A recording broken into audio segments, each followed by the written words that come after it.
नमस्कार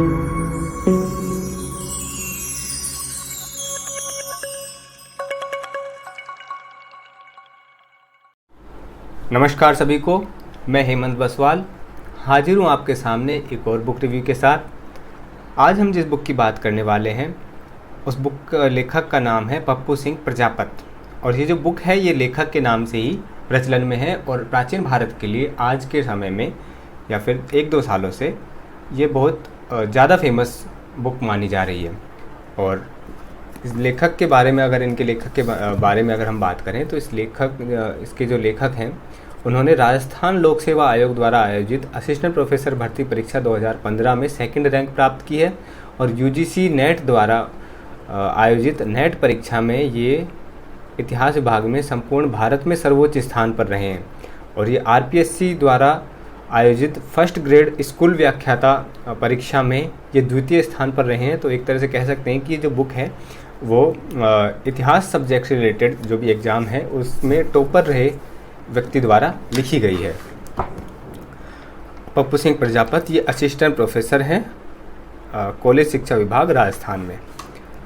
और यहाँ भी देखेंगे कि बुक में लिखा हुआ है कि यह जो पुस्तक है एनटीए द्वारा आयोजित राष्ट्रीय पात्रता परीक्षा नेट एवं संघ एवं राज्य लोक सेवा आयोग द्वारा आयोजित प्रतियोगी परीक्षाओं के लिए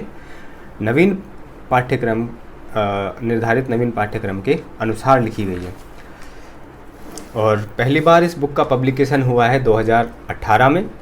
मैंने कहा कि 2 साल से ही ये प्रचलन में है बहुत ज़्यादा, और तभी से ये काफ़ी फेमस बुक हो गई है। क्योंकि एक तरह से देखें तो काफ़ी समय से प्राचीन भारत के अंदर इस तरह की बुक हमने देखी नहीं थी जो कि शॉर्ट विभाजन करके और बहुत सारे फैक्ट्स को एक जगह थोड़े से विश्लेषण के साथ रख दिया हो। हालांकि विश्लेषण इसमें बहुत ज़्यादा नहीं है, लेकिन लेखकों वगैरह के नाम इसके अंदर बहुत ज़्यादा हमको मिलेंगे। तो अगर पाठकों की बात करें तो पाठक इसके वही नेट और जेआरएफ के जो अभ्यर्थी हैं और दूसरे यूपीएससी एग्ज़ाम्स के जो अभ्यर्थी हैं जिनको कि इतिहास ऑप्शनल जिनका सब्जेक्ट है, मेरे अकॉर्डिंग उनके लिए इम्पोर्टेंट नहीं है। मेरे अकॉर्डिंग अभी उन ऑप्शनल वालों के लिए उपिंदर सिंह की बुक ही ज़्यादा बेहतर रहेगी। उसके कारण है जो मैं आपको बताऊंगा। और अब हम इसकी विषय सूची देख लेते हैं।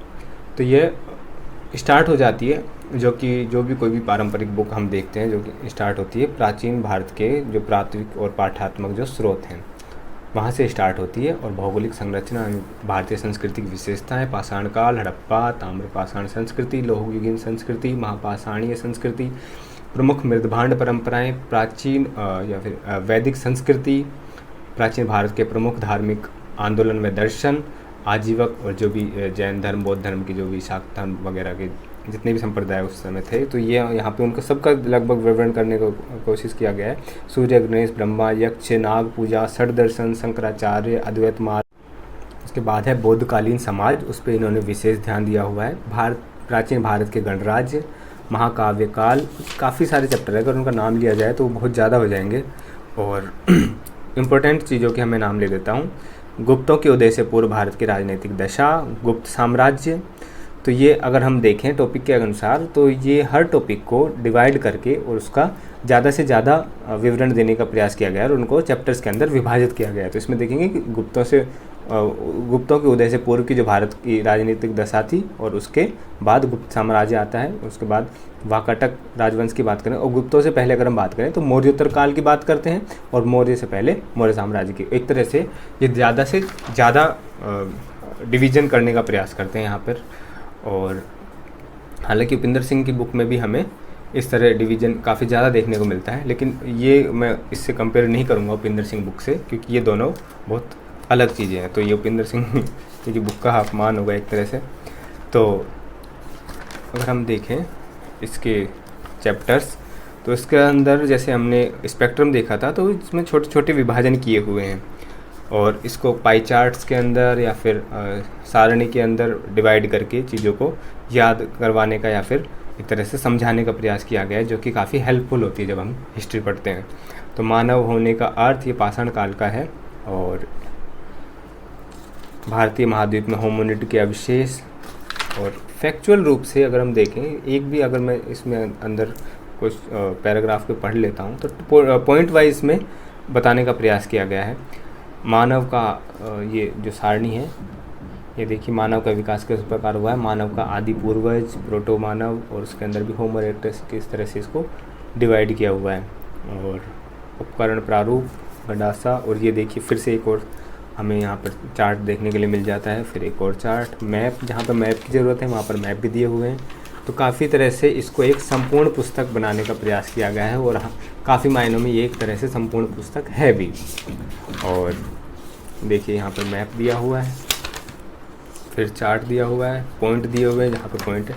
तो एक तरह से काफ़ी आसान बनाने का इसको बुक को काफ़ी ज़्यादा प्रयास किया गया है।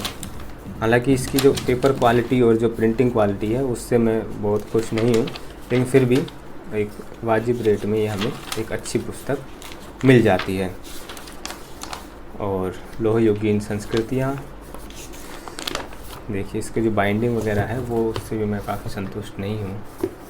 बाइंडिंग अगर आप देख पाएंगे तो इस तरह की बाइंडिंग है, वो एक ये दर्शाता है कि प्रकाशक बहुत अच्छा नहीं है। षोडश महाजनपद, और इस तरह से ये तो हो गई इसकी।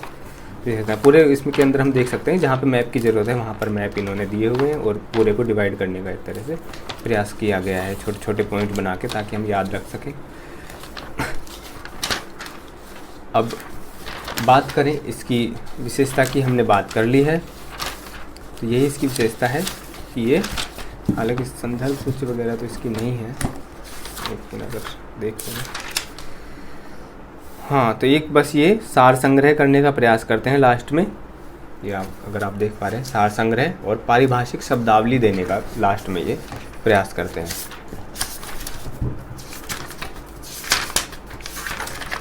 ये एक तरह से सार हो गया पॉइंट्स के अंदर। अगर आप बुक पढ़ चुके हैं तो उसके लिए रिवीजन के लिए बहुत महत्वपूर्ण हो जाता है। और उसके साथ में ये हो गया इसका सार संग्रह, और ये हो गया महत्वपूर्ण शब्दावली, अभय मुद्रा, और जो हिस्ट्री से रिलेटेड या फिर संस्कृत के कुछ शब्द हैं जो आ जाते हैं और हमें याद नहीं रहता है, जिनसे हालांकि क्वेश्चन पूछे जाते हैं, ज़रूर पूछे जाते हैं। उस सब के लिए हमें बहुत महत्वपूर्ण ये बुक दिखाई देती है। और हम एक तरह से कह सकते हैं ये प्राचीन भारत के लिए जो एग्ज़ाम्स की तैयारी जो हम कर रहे हैं उसके लिए एक संपूर्ण पुस्तक के रूप में हमें ये पुस्तक मिल जाती है। इसमें संदर्भ सूची, अगर संदर्भ ग्रंथ सूची अगर हम देखें तो इसमें प्राचीन भारत किस पुस्तक को पढ़कर ये पुस्तक लिखी हुई है, तो उसका विवरण यहाँ पे थोड़ा सा इन्होंने देने का प्रयास किया है। इसमें प्राचीन भारत का इतिहास तथा संस्कृति, ये केसी श्रीवास्तव की बुक है, जो कि इससे पहले काफ़ी ज़्यादा प्रचलन में हमें देखने को मिलती है। प्राचीन एवं पूर्व मध्यकालीन भारत का इतिहास, उपिंदर सिंह। तो यहाँ पर फर्स्ट और सेकंड नंबर पर वही किताबों का उल्लेख यहाँ पर किया गया है जो इससे पहले सबसे ज़्यादा प्रचलन में रही हुई हैं। और दूसरा प्राचीन भारत का इतिहास, झा एवं श्रीमाली। ये उपिंदर सिंह जी की बुक आने से पहले ये झा एवं श्रीमाली की बुक बहुत ज़्यादा प्रचलन में थी। और बी.डी. महाजन, रोमिला थापर और सब, रणवीर चक्रवर्ती, और काफ़ी बुक तो इन्होंने काफ़ी सारी पढ़ी हैं, रामशरण शर्मा। और जहाँ जहाँ से इन्होंने अपने तैयारी के दौरान जो भी इन्होंने बुक्स पढ़ी होंगी, या फिर अपने एमए के टाइम में इन्होंने जो बुक्स पढ़ी होंगी, उन सबको इन्होंने यहाँ पर विवरण दिया हुआ है। जहाँ जहाँ उनको ठीक लगा वहाँ से उन्होंने फैक्ट उठाए हैं और यहाँ पर रखे हैं। तो ये एक प्रेजेंटेशन का तरीका कह सकते हैं। प्रेजेंटेशन का तरीका काफ़ी अच्छा है बुक का। बस हमें अगर इसकी अगर सीमाओं की बात करें तो सीमाएं इसकी यही हैं कि यह पहली बात उसी तरह से एक ऑथेंटिक बुक नहीं है। हालांकि ये एक अच्छे स्कॉलर के द्वारा लिखी गई है, इसमें कोई दो राय नहीं है कि उन्होंने ये बहुत सारी बुक्स पढ़ी हैं और उसके बाद इस बुक को उन्होंने लिखा है। और काफ़ी हद तक जो एग्ज़ाम पॉइंट ऑफ व्यू से जो फैक्चुअल क्वेश्चन जो आते हैं उसके हिसाब से ये बुक उन्होंने लिखी हुई है। और दूसरी अगर हम बात करें तो इसकी जो पेपर क्वालिटी फिर भी ठीक है, लेकिन इसकी बाइंडिंग काफ़ी ठीक नहीं है। तो ये हो सकता है कि बीच में से कभी टूट भी जाए, या फिर इसके दो पार्ट हो जाएं, या पेज अलग हो जाएं इसके। दूसरी जो प्रिंटिंग है, प्रिंटिंग इसकी बहुत ज़्यादा अच्छी नहीं है। तो हालांकि हमें पढ़ना है और एग्ज़ाम पॉइंट ऑफ व्यू से पढ़ना है, तो ये सब चीज़ें हमारे लिए बहुत ज़्यादा महत्व नहीं रखती हैं। लेकिन एक स्कॉलर के तौर पर और उस तरह से हम इस बुक को कंसिडर नहीं कर सकते। उसके लिए मैं फिर से वही उपिंदर सिंह जी की बुक और जो भी ऑथेंटिक बुक्स हम देखते हैं, रोमिला थापर वगैरह की, उन्हें ही हमें पढ़ना चाहिए। इस बुक को मैं उनके बाद रिवीजन के लिए या फिर सीरियस अगर कोई हम एग्ज़ाम दे रहे हैं उसके लिए हमें फैक्ट चाहिए, तो उससे रिवीजन के लिए हम इस बुक को यूज कर सकते हैं। लेकिन ये बुक काफ़ी बड़ी है, देख सकते हैं हम, काफ़ी बड़ी है ये, उपिंदर सिंह के बराबर का ही वेटेज ले लेती है।